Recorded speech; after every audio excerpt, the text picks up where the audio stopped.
away, I have Sister Zainab Oladoja, Director of Admin in Abuja. You are welcome to this program. Thank you very much, sir. Such a great honor to be here with you, sir. You are welcome. Then also in the studio we have Michael Adejo. Is the desk officer, medical research from Abuja branch of the program. How are you? Fine, sir. Thank you, sir. Yeah, welcome nice to the program. Here. Thank you. Then we also have David Ayan, also program coordinator, Abuja. You are welcome to the program. Thank you very much, sir. Thank you very much. It's a pleasure, sir.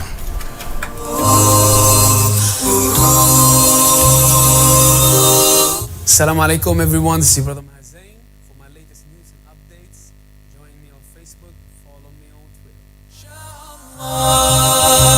Inshallah, inshallah, you'll find your way. Inshallah, inshallah, inshallah, you'll find your way.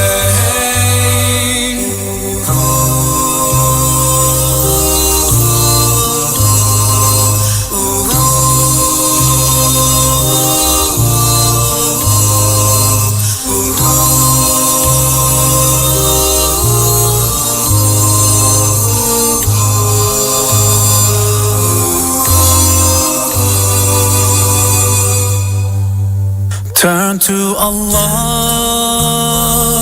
He's never far away. Put your trust in Him, raise your hands and pray. Ooh, ya Allah, guide my steps, don't let me go astray. You're the only one who can show me the way. Show me the way. Show me the way. Show me the way.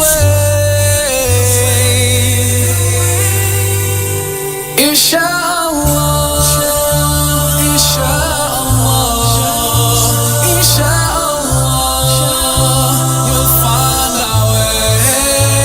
Inshallah, inshallah, inshallah, we'll find our way. Inshallah,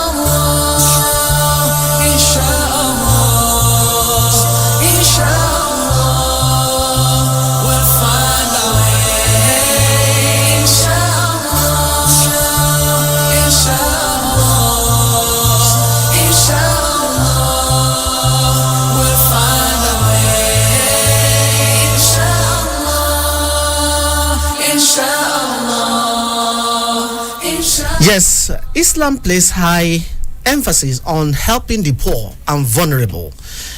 And feeding them is one of the most important ways to do this.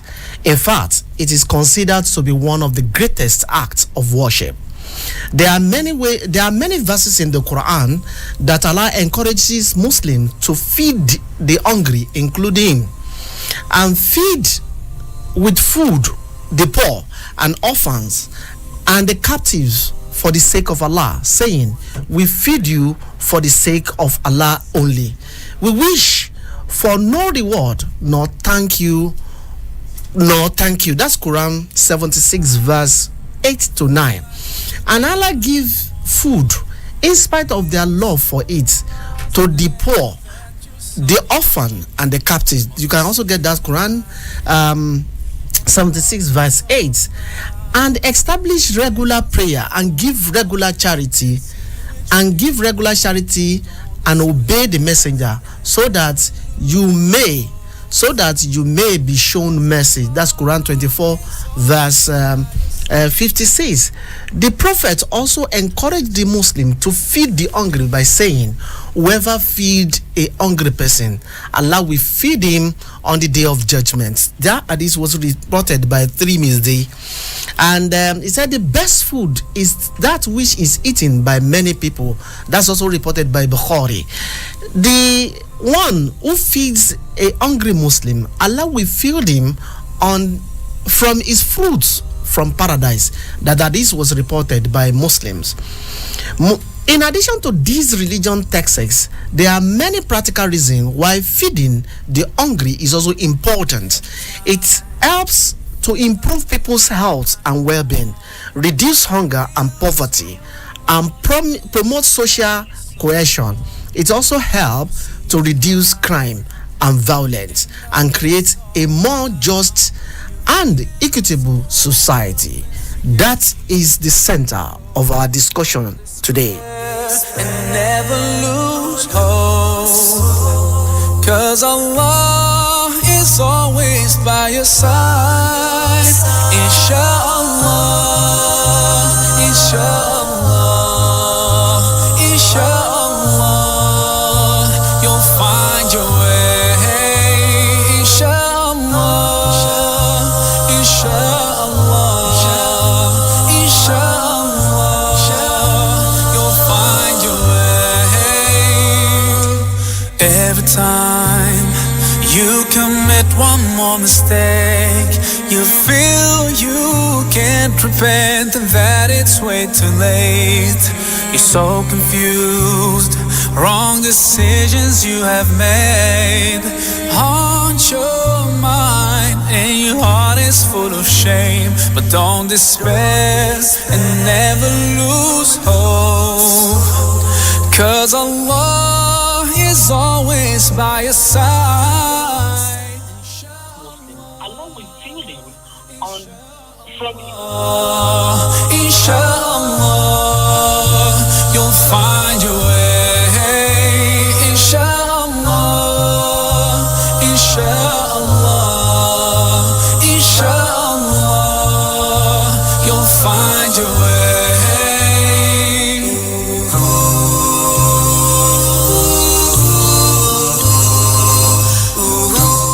Just as I said, we are going to be having discussing on feed the vulnerable families and feed the vulnerables and how do we help them in Nigeria. And as I said, I have my guest who has already seated, and one of them will be talking to us from abroad, and I'm talking about the convener and the president of the organization in person of Abdul Majid Oladipupo. Let's welcome him to the studio. Abdul Majid. Assalamu alaikum. Abdul Majid, are you there? Wa alaikum assalam wa rahmatullahi wa barakatuh. I'm here. You are welcome. You are welcome live. Where are you calling from? Can you introduce yourself and tell us where you are calling from? Yeah, my name is Abdul Majid Ajadi. I'm calling from southern part of California here in the United States of America. You are welcome to Do It Right for Allah, coming to you from 93.7 in Abuja. So, Abdul Majid, let me start with you. You are the convener and the president of Feed the Vulnerable Families in Nigeria. And today on this program, we brought you and your team to come and enlighten Nigeria why you young people like these volunteered your time and your resources to help the humanity. Now, but let me start with what gave birth to Feed the Vulnerable Families in Nigeria. Thank you very much. So there's a saying that a good number of us weren't born with a silver spoon in our mouth, and I'm not going to say I was born with a silver spoon in my mouth either. But yes, sometimes in life you just have to build enough courage for you to be able to hold on to your dreams. I've always had it in mind that there is something that I would love to fight against. I think it's poverty and hunger. And for everyone that have asked me about what gave birth to this foundation, I always love to tell them about me. Just a fresh copper. A fresh youth copper there in Abuja. See people on the street who are begging for food. And I think the highlight for me was when I visited an IDP camp in Abuja, and I saw how people are hungry. I always talk about the story of a little one who decided to drink his mom's pure water. And the mom was so mad to the point that she started slapping him, all because this little one drank from our pure water. Yes. So I looked at it from an angle that, come someday when I'm able to, when I think, okay, yes, I've answered. When I look at myself and I feel, okay, I think I'm buoyant enough to take care of something. So this is what gave back to. I think answer. Yeah. Okay. Now, just hold it on. Let me speak with the director of admin Abuja in person of Ajia Zainab Oladoja. Ajia Zainab, can you please tell us how far has the foundation impacted into Nigerians? What are the things you've been able to do for Nigerians? Okay, thank you so much for that question, sir. So our organization is based on non-profit, and we have passionate individuals who has volunteered their time, effort, and resources to impact positively in the lives of individuals in Nigeria. So we have so many programs that we run through during the year. Part of our programs are we visit schools. We make sure that the students have conducive classrooms. We distribute uniform and sandals and backpacks and others. We distribute it to them, and also when you talk about them, who are these them? Okay, are they the kids of where to do, or we're talking about vulnerable people or less privileged? Okay, the less privileged kids that they don't have enough materials to use in their classrooms, we provide that for them, and we make their classroom conducive for them. So how do you recruit those kind of people? You just go to a school randomly, or you have your research? Yeah, we have our research. We go to the school, we talk to their principals, and we organize how everything is going to be. And how we're going to run our program for that day. We fix a day, so we distribute our things during that day, and we make sure every vulnerable persons in that school gets our items. So you do this for Allah? Yes, inshallah, we do this for Allah. Okay. Now let me come to the program coordinator. How do you convey people? Like, for instance, you want to organize program. How do you convey the real people that are vulnerable? You know, we are talking about vulnerable people here. How do Islam impart in their life? And you are part of these people, and you have experience. How do you convey people to the program you are doing now? How do people get impacted in whatever you are doing to them? All right. Thank you very much, sir, for that beautiful question. One of the particular way we convey people to the program is we design a public-oriented venue. When I say public-oriented venue, we look for a space, which we can carry out such programs. And by looking for a space, we advocate for the particular program. That's the particular program that we are having at that particular time. By doing that, we speak to the urbans of the particular rural areas, and we also speak to the community leaders and the rulers. Yes, we meet also stakeholders. When I mean stakeholders, we collaborate with other non-governmental bodies. Now, if I may ask you, what gave back to this passion for doing this for God? Since you people were not getting anything from it, we want to learn from that.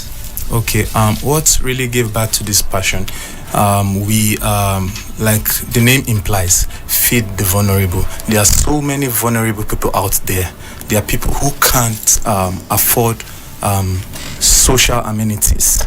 There are people who are sick out there that needs our attention, especially in the health sector, in academic sector, and otherwise. So we try as much as possible to reach out to such vulnerable people out there, which are the less privileged. Okay. Let me come to Mr. Adejo now. How do you come about program for the benefit of the vulnerable. And talking about that, how did you get the idea from? Okay. In our foundation, what we normally do, we center on basically declaration days. Let's say World Hepatitis Day, World Hypertension Day, World Ulcer Day. So we leverage on those days, because those are the days we meet this set of people in their numbers and actually reach out to them and maybe get a positive feedback. So considering those days, we normally host like let's say like a seminar and a rally to create like an awareness to bring these people together. And once this is done, we give them orientation for those that don't know of basically maybe what's actually wrong with them, and for some of the those people out there that might most likely be having issues with skilled professionals.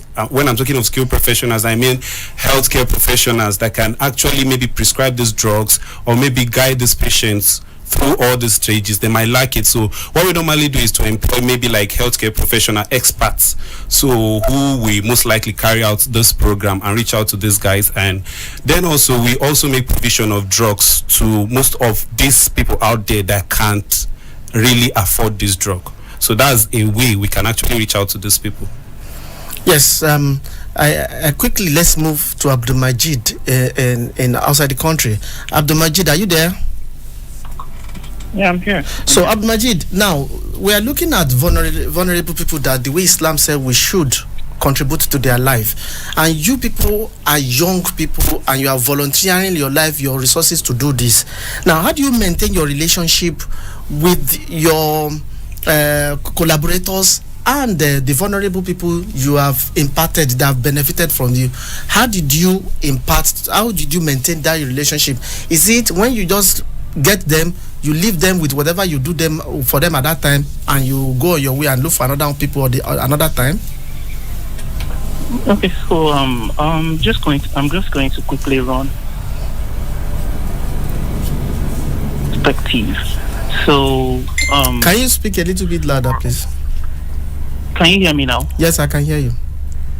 Okay, so I said I'll quickly run you through our values. I mean, our values as a non-profit organization and the way we see things. I mean, from that faith. I mean, this is using a faith perspective. So, sorry. So the first thing that has really kept our donors with us is sincerity, which is class. I mean, we try as much as we can. Whenever we say we are going to do a particular or carry out a particular program, we are sincere to every of our donors, even the person that donated the least amount of money. So another thing that I always, that I love about what we do is excellence.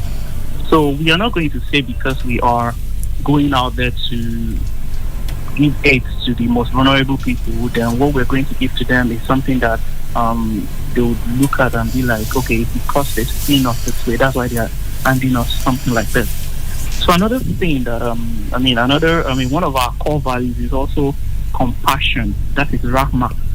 So we try as much as we can to make sure that every of our volunteers that is going out there, they feel the same way that the beneficiaries feel. That is compassion itself. So that's one of our core values. So custodianship is also one of it, which is a manner.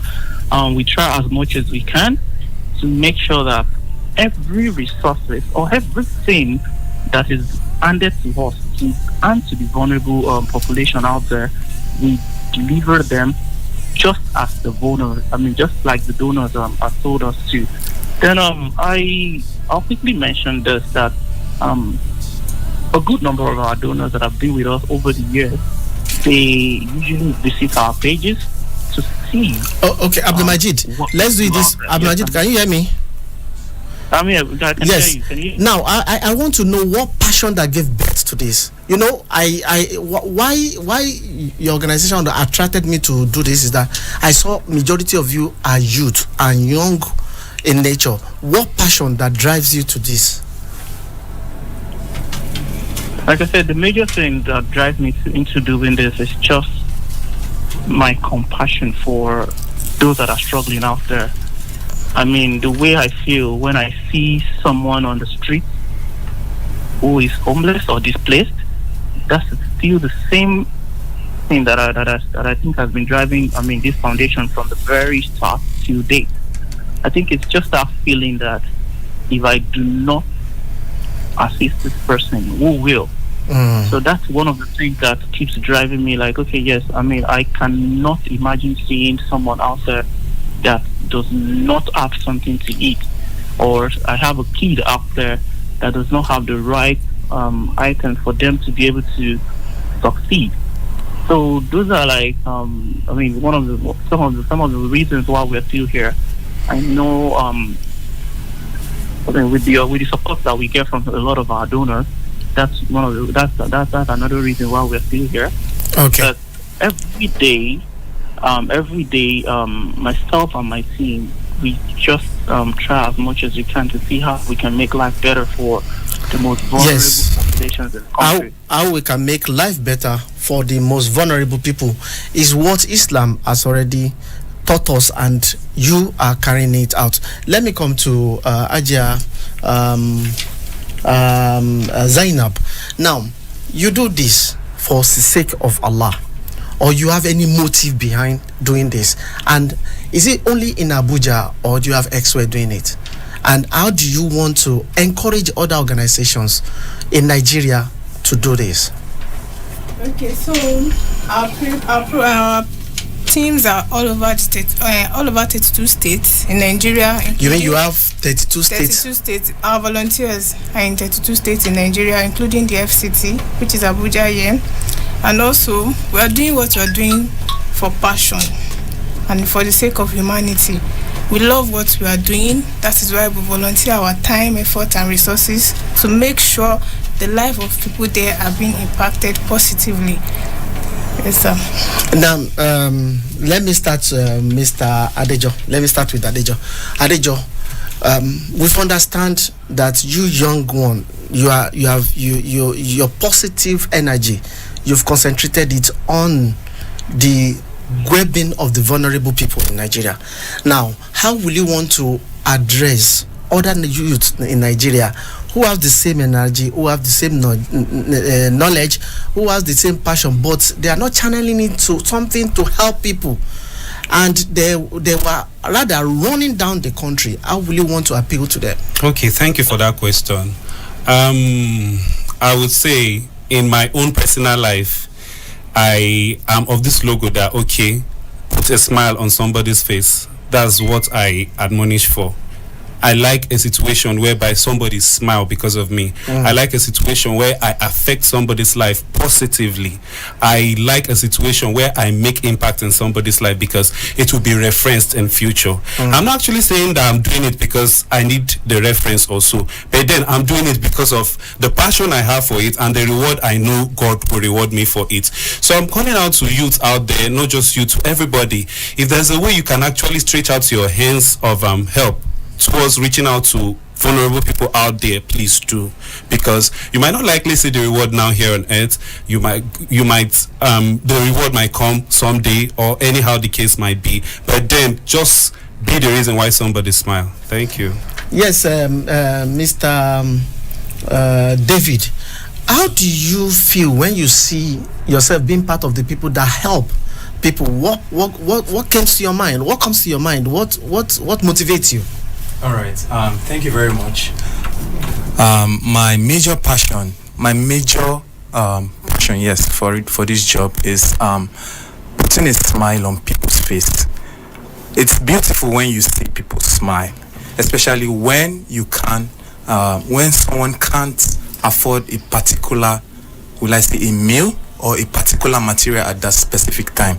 It's beautiful when you know you can reach out to that particular person and making your hands available for he or she.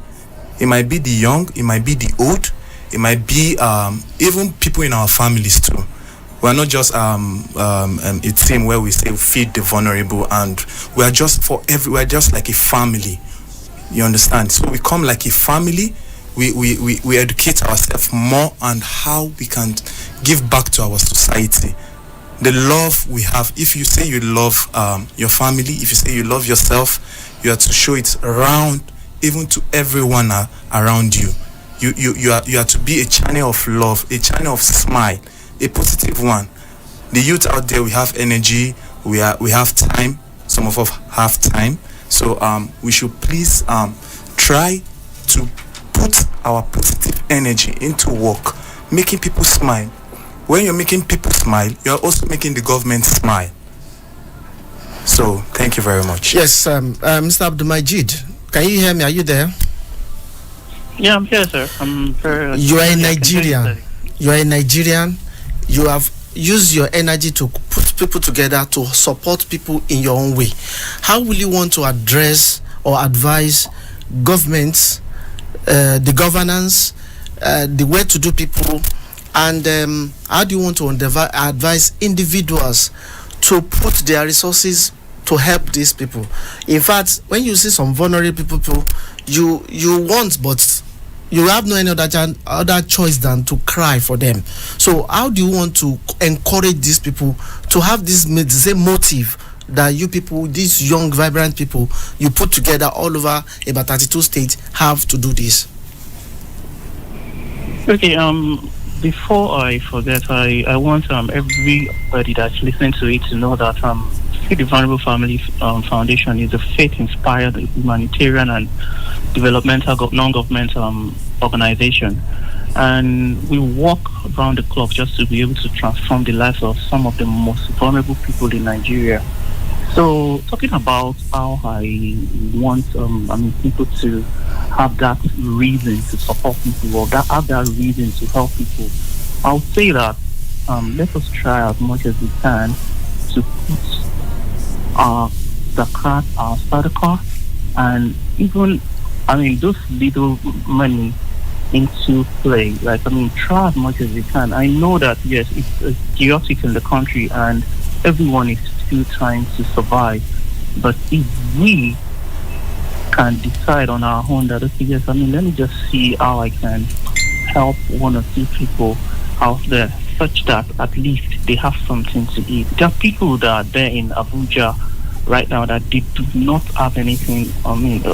Just a bowl of food on their table for themselves or their families. So I would say that no matter how small it is, please try as much as you can to reach out to renowned non-profit organization that you know that they are. Or if there's a particular cause that you're passionate about, try as much as you can to reach out to organizations that you know they're supporting. I think recently we went to there in Abuja, we went to a correctional center where we saw a lot of our Muslim brothers and sisters, even the Christians as well. They are there just looking for somebody to come over and give them something to eat, or somebody to come over to help them change some of the clothes they have still been wearing. We have cases of people that just want somebody to pay their 5,000 naira just for them to get a bill. So I'm here to just encourage individuals that okay, whenever you find have a reason to give, think about us. That is Feed the Vulnerable Families, and also think about non-profit organizations that you know that yes, these people, I can trust them with my penny. And then for the government, I'll say that we are open to collaboration, and we also want your support. We go out there to help people. We can even help more. Abdulmajid, look at it from this angle. Can you hear me? I can hear you. Let's look at it from this angle. We have people in place that they have enjoyed government training, government intervention, and government position, and they have become somebody in life. And giving back to the society now, some people only go and throw parties and do all of those things. Those are the people I am creating your indulgence to speak to their hearts, instead of them throwing party that the people that are already being fed, they have enough to eat, are the people that are still eating. Meanwhile, you just said something now, that some people are waiting in some correctional centers just to find another clothes to wear or what to feed with. So if these people that are doing birthday, those people that are throwing party can do this, then it will be. So you are in the position because you have mouth. You have done this even with nothing. You have been volunteering for people. That's why I said you are in the best position to counsel them. Yes, thank you very much, sir. I'm just here to encourage people. I know that yes, life is happening to every one of us, and sometimes some things are on our priority list. But we should all try to make it a habit for us to have a reason to give. Whenever you have a reason to give, whenever you have a reason to help someone, I know people that will say that, oh, I don't even know. Some people, if I decide to support them now, they will start thinking that I have that money. Yeah, you do have that money. You go out there you have parties, you host people on different cruises. But please, there are kids that are out there that don't even have the right tools for them to succeed. There are schools that need our help just for them to be able to improve on their learning outcomes.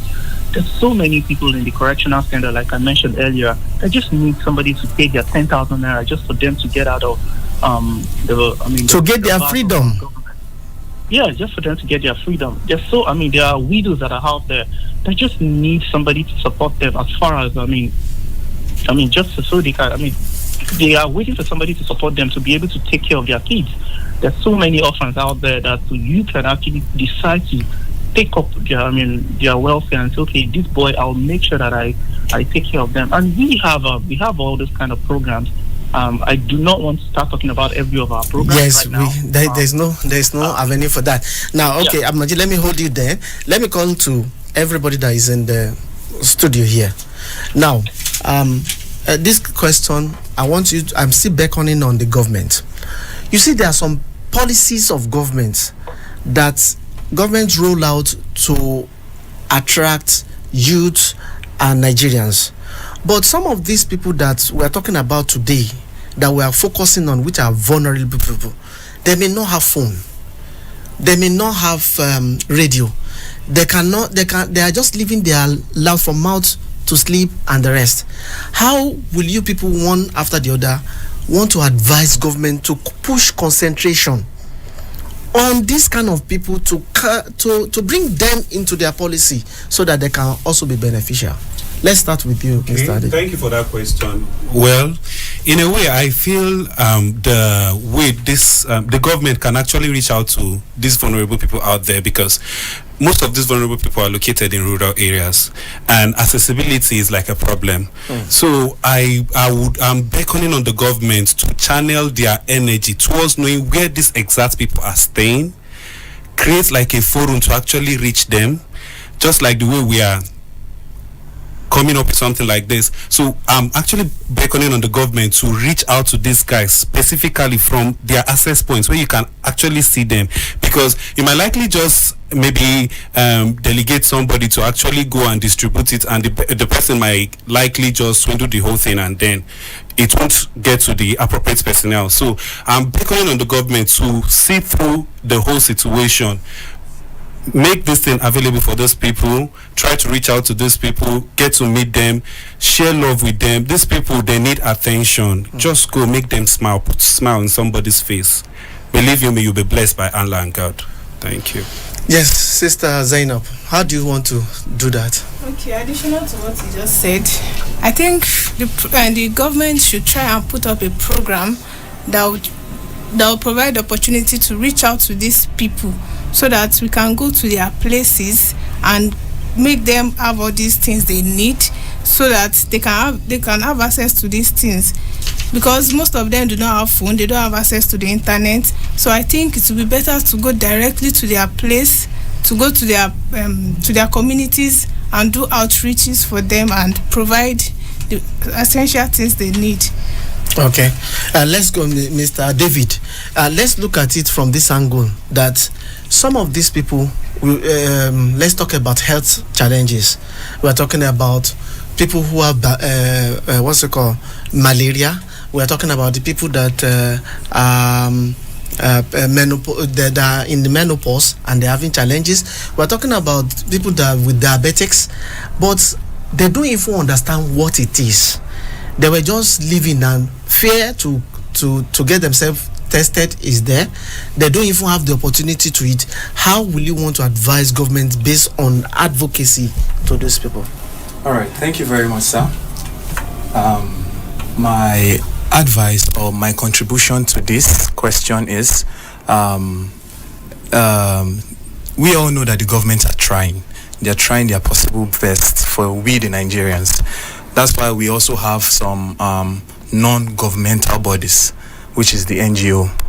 I will plead on the government to come in collaboration with these non-governmental organizations, because these are the guys that goes deep down the places where the government cannot get access to. Because there are some programs we organized in the rural areas here in Abuja here. There are so many vulnerable people out there, so many vulnerable kids, so many people that are even suffering from different ailments that they don't even know anything about. So my own contribution to this question is, if the government would just be like a collaboration with that's the NGOs and the federal government. Like we come in collaboration, we reach out to places where the government cannot get access to. So I'm just like advocating on that. Thank you. Okay. Mr. Adejo, let's look at it from the other angle. Like we are talking about policies making for them. You people have addressed that. Now let's look at places that government has even put in place, like hospitals, and people does not even know that these are what government have put in place for them. I'll give you an example. I have somebody that very close to me. Is a young boy, I think about 8-9 years then. He was suffering from tuberculosis. Meanwhile, the federal government has make provision down for that, and they thought tuberculosis disease is like a death penalty. But it was when we took the person to the hospital, they gave enlightenment. So how do you want to talk to Nigerians when they have a particular ailment, where to go, how to get knowledge about it, and how to get themselves tested to be able to know the status of whatever they are doing? This is important too. Don't you think so? Yes, thank you for that question. I feel the energy shouldn't be channeled only to the government alone, because I believe if a government should make availability of basic infrastructures like good healthcare facilities and the rest, I believe they will accompany it with most likely health practitioners there. And I am soliciting and begging most health practitioners out there to actually see in a way to help these guys that will be in need of this help. Do the work generously from your heart, regardless of the fact that, okay, you might likely be supervised in your work. You should abandon that aspect. You should do it generously. Forget the fact that, okay, you're actually employed to do it and you might be lukewarm doing the work. Are you actually talking to the expert now? Yes, I'm talking to the experts, because we shouldn't channel the energy just to the government alone, because I believe if government make these infrastructures available, there are people out there that are set aside to carry out this responsibility, and most of them are always lukewarm due to the fact that lack of supervision, and then some might just be doing it because of the money. No, I'm just telling you guys out there, look inwardly, look at the reward it comes with, look at what it takes to make somebody happy. It's really joyful to see somebody saying that I'm happy because you made me happy. It's good. So I'm actually beckoning on everybody out there, not just the government. If you see in the way you can actually stretch out your hand to help somebody, please do. Thank you. Mr. Abdulmajid, are you there? Yeah, I'm here, sir. Now I want you to also now lay your voice on the people that we said they are rich people. Some people looked forward to them for only feeding, but they can actually do more in other area to attract this. I'm saying this because this program is out to enlighten Nigerians, particularly the Muslims, on the importance the Allah and the Prophet has commanded us to feed the vulnerable and care for them. So if people are just saying, okay, let me just give you something and go, is that enough? So how will you want to advise them to also decide on something to be doing for these vulnerable people?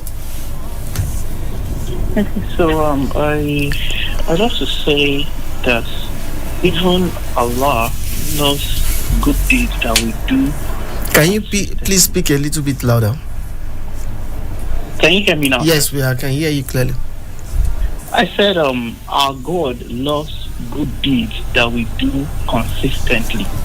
So I'm saying it right now that, okay, as a non-profit organization, we have program designed from January through December. There's always sometimes even in a month we have two different programs that we're going to put together in a month. So I'm begging our brothers and sisters, most especially the Muslims that are listening to this program, find a reason to do a good deed consistently. Put your zakat and your sadaqah in play. Let them talk for you.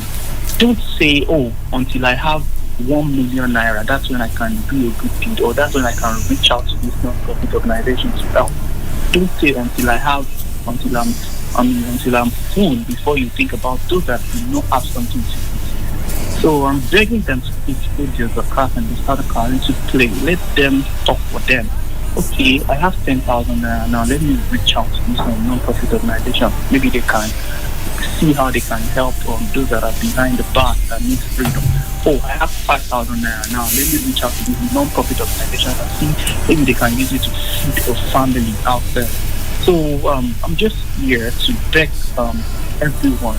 I feel like there's a saying that we take two hands to clap. To clap. Yeah. One hand can never clap. Yeah, one hand can never clap. If they come to our aid, then we go out there to see how we can make life easy or bring relief to these people that are struggling. I know very well that we can't do everything. I think there's one quote that also says that you don't have to feed 100. You just feed just one. You don't have to feed the 100, just feed one. Yeah. Yeah, you don't have to feed 100. There is also a statement of the prophet that said, a food that is meant for one person, if two people consume it, they will have killed the hunger, even if they are not going to be benefit. Come on, call our Rasulullah. Yes. So I'm just begging that you should please try as much as they can to find a reason to help people consistently. I know people that will say that, okay, yeah, it's tax season. That's when I get my return. That's when I'll find something for people. Or if I just see one I see I with money, that's when I'm going to see how I can help people. We as a non-profit organization, we expect a good number of our brothers and sisters to try as much as they can to reach out to us. I know you guys have a program like this, and you please help us see how you can manage this amount just to take care of people. And like I said earlier, there are sometimes that our donors even attend some of these programs with us. We open our doors for them to come with us and see how it feels making people smile. Okay. We open our doors, let them come and work with our volunteers. We can go in the same bus. Okay. Let's leave it like that. Then, because our time is fast spending, I'm coming to you for your advice. Now, we've understand the importance, the challenges that you people face, those who are in this charge, and you have encouraged a lot of Nigerians with this program to give out to people, not until when they have plenty. Now, giving out to people now, helping the government in this area of vulnerable people and indigents, how beneficial is this to our nation, to our government, and to our country, and to our religion? Let me start with you, Mr. David. Okay, thank you very much. This program is very, very, very beneficial. And what I mean by that is, first of all, before you are giving out, or before you're giving something out to someone, that's something from your pocket out to someone, you must first of all have a passion of love. That's number one. And also, you must have have the person on your mind. You must have the person on your mind also. And we youth begging on us to come out in our masses and our numbers to help us one way or the other. It's not until you have money. You can also reach out to someone with your strength, your service, your time, even advice. and advice. It's not until you're having a specific amount of money you can reach out. Okay. Okay, let me come to Mr. Adejo. How will you want to react to that? Okay, concerning the question you asked, even in the scripture in the Bible, it is written, there is much attached in giving than you receiving. So it has explained it all. Give in good measures, it will come back in 100-fold. So in any way you can actually help. I'm talking to everybody out there. I mean, how will it help our country? Okay, how it will help the country? It will foster the needs of everybody. Every needs will be met. Nobody, like the way people be complaining of the economic meltdown and the rest, it will be settled. Every aspect will be settled, and then you will not even see people complaining, and they will be at peace and harmony. I believe problem arises because of the fact of in-settlements or issues like being vulnerable or so. But you having and laying stretching a hand of help to somebody can actually make everybody happy, and then the economy will be smooth. Okay, Aja, now let me come to you now. When you see somebody at the bus stop and you are there, the person is well dressed, well equipped, and he said, please, I need a transport to go to somewhere. What comes to your mind, and how will you advise people? So many people are seeing it as if it's a way of just making other people. How will you, in this situation, because the country is hard, how will you want to advise people to do? Okay, most of these things are happening every day. In fact, it happens to me like last week. So when you are in this kind of situation, please, no matter what you have with you, just try to give out to people. You don't know who you are helping. You don't know what you are doing at that moment. But please try to impact people's life positively. You don't know what that person is going through. For that person to ask you for that amount, you don't know what is going through at that moment. Please and please try to lend out your helping hand to people in the community, in the bus, in school, wherever you're going to, wherever you meet people and they need help from you. Please try and reach out to them and help them. Now, on the parting note now, because our time is for well spent, Abdul Majid, just in 30 seconds, what would be your advice generally to everybody on giving to the vulnerable? Yes, thank you very much for having us on this wonderful program. My advice here is, just to do like I'm repeating the same thing that I said it earlier, that everyone should try to have a reason to be. Once you have a reason to be, it just comes naturally. I know people that they have, they are currently on our website. They donate through our website. Sorry, they are like our weekly donors, and some of them they just have it there as 1,000 naira per month or 2,000 naira per month, and automatically it pays out from their account. So, and they donate to our cause because they have seen that transparency in us. They have seen that we have custodianship. We are accountable for everything that we do. So you encourage every other person to do the same? Yeah, you can. No matter how small it is, just have a reason to give. It could be weekly, bi-weekly, whenever you think or you deem it fit for you to give. So when you take care of your neighbor, or when you take care of the vulnerable one, of course our Creator will take care of you as well. Okay. Okay. Thank you. Your parting word quickly and thank you. Well done. I've said it all. Okay. Okay, thank you so much for having us on this program. I hope all what you've said has impacted in people's life. I'm very sure people are listening to this program at this moment, and I hope we'll try in our own little way to impact your life by stretching our advice to you to give out to people. Please find a way to reach out to people and give to them in the market, in the bus. You don't know who you are helping. You don't know when you are meeting them next. and you don't know the situation you might be also in the next 1 hour or in the next seconds, please try to reach out to people and give out to them. Thank you so much for listening to us. Thank you. Yes, giving out to people is important. Our religion has helped to explain this, and Allah has said so many rewards are waiting the people that help.